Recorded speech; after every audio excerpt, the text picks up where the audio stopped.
জুলাইয়ে স্থগিত হয়ে যাওয়া বাংলাদেশের বিপক্ষে সিরিজের একাংশের নতুন দিন তারিখ জানালো আফগানিস্তান। সংযুক্ত আরব আমিরাতে আগামী নভেম্বরে হবে 3 ম্যাচের ওয়ানডে সিরিজ। রোববার আনুষ্ঠানিক বিবৃতিতে সূচি ঘোষণা করেছে আফগানিস্তান ক্রিকেট বোর্ড। একমাত্র ওয়ালটন এসি দিচ্ছে 1 বছরের রিপ্লেসমেন্ট গ্যারান্টি।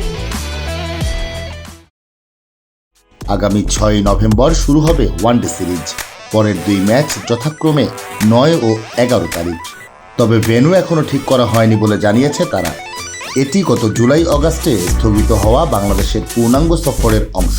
তখন ভারতের গ্রেটার নয়ডায় হওয়ার কথা ছিল 2 দলের 2টি টেস্ট এবং 3টি করে ওয়ানডে ও টি20 ম্যাচ। তবে ভারত ও সংযুক্ত আরব আমিরাতে অত্যাধিক গরম বিবেচনায় রেখে 2 দেশের ক্রিকেট বোর্ডের সমঝোতার ভিত্তিতে তখন স্থগিত করা হয় ওই সফর। প্রায় 4 মাস পর এবার ওয়ানডে সিরিজ খেলতে সম্মত হয়েছে 2 দল।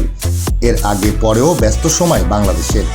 ভারত সফর শেষে ঘরের মাঠে দক্ষিণ আফ্রিকার বিপক্ষে 2টি টেস্ট খেলবে তারা।